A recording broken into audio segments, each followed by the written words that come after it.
By now, you probably heard dozens of ads for supplements that promise to turn back the clock and make you feel like a teenager again. You may have even bought some of them and use them now. Our next guest is here with important information about these sometimes dangerous medications. Please welcome Dr. Mark Saslawsky. How are you doing today? Doing good, Mark. Okay, we see the ads on television. There are places around town where you can get testosterone replacement. How safe or how innocuous is this replacement? Well, we're seeing a male population that's aging and trying to stay active. And we know that men, as they get older, their testosterone levels will diminish and they can't perform as well as far as vigorous activity. It could cause depression and muscle fatigue and muscle wasting. So testosterone replacement therapy could be very helpful for the men that are properly evaluated, properly treated, and managed. Unfortunately, there's been a whole industry built outside of proper medical care that administers testosterone therapy, and we worry in the medical community how well they're monitored and how safely it's administered.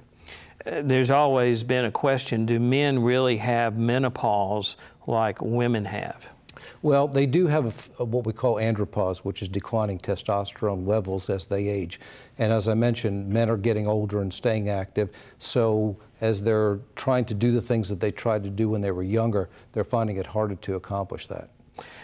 Give me, and you've mentioned some, but give me the typical symptoms that, say, a 50-year-old man might start experiencing with low testosterone.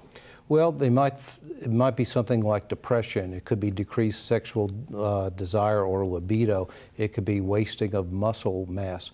It could also affect them as far as their ability to control their cholesterol, their diabetes, and erectile function.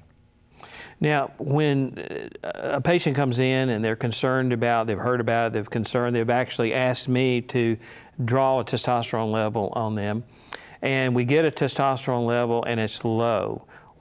How do you proceed from there? Well, I think the improper thing to do is supplement somebody right at that time. There's two reasons basically why testosterone can be low. It could be that the testicles themselves are not making testosterone, or it could be that the signaling mechanism, which is the pituitary gland in the brain, is not sending the signal down to the testicles to make testosterone. The problem is that if you start administering testosterone right off the bat, you're going to lose the opportunity to really evaluate your patient properly. So once we see a low testosterone level, we make sure that's been drawn the first thing in the morning, when is the proper time to draw those levels, and then we'll get some pituitary functions and see if the brain is actually signaling the testicles to make testosterone. Now, testosterone comes in a lot of different preparations, cream, shots. What do you see as the most effective? Well, they could all be effective. The question is, what's more biologically equivalent to what our physiology does? You know, typically our testosterone levels fluctuate through the day. They're usually highest in the morning, which is why I would suggest they get drawn in the morning.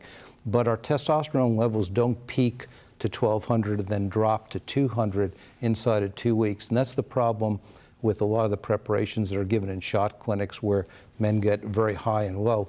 Physiologically, they kind of go up and down throughout the day. So I tend to gravitate towards treating patients with medications that keep their levels more level throughout a week and a month period of time.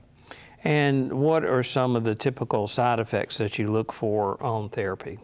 Well, the one thing that we want to be really careful about is that we will sometimes see blood counts get too high with men on testosterone therapy, particularly if they're getting too much of it. So we want to monitor their hematocrits. We want to monitor their platelet levels. If those become too high, we want to back down on therapy. And sometimes we even have to send men to phlebotomy clinics to get some blood drawn off. We want to monitor their PSAs because we know that testosterone replacement therapy can accelerate prostate growth. And if they have undiagnosed prostate cancer, it could make that grow more quickly. So they need to be monitored for both PSA and hematocrit once they're on therapy. Now, the other area that kind of ties in the testosterone issue is sexual dysfunction. Sure. And you've mentioned that it can be caused by low testosterone. If that is corrected and you're still having issues, what are some other things that you think about when a patient comes with those complaints? Well, men who have erectile dysfunction are basically having a plumbing issue. They're having a decrease in hydraulic pressure in the erectile tissue when they're sexually stimulated. If their testosterone levels are normal, their libido will be reestablished, they'll have normal desire, but they may not have enough blood flow to the erectile tissue. And that's a function of arterial flow and also a function of venous leak. So we want to evaluate the men for their proper control of diabetes, proper control of their cholesterol, see what kind of blood pressure medications that they're on, and then we want to address, if their testosterone levels are normal, how to improve blood flow to the erectile tissues. And as you're aware, there's a number of formulations of medications that increase penile blood flow and help establish sexual function. Drugs like Viagra and Cialis, what's the safety with those medicines? Any issues with that? Well, it's funny because some patients that I give that prescription to, they say, oh, you know, you gave me a sample, but I don't want to take it because it's going to affect my heart or it's dangerous to my heart.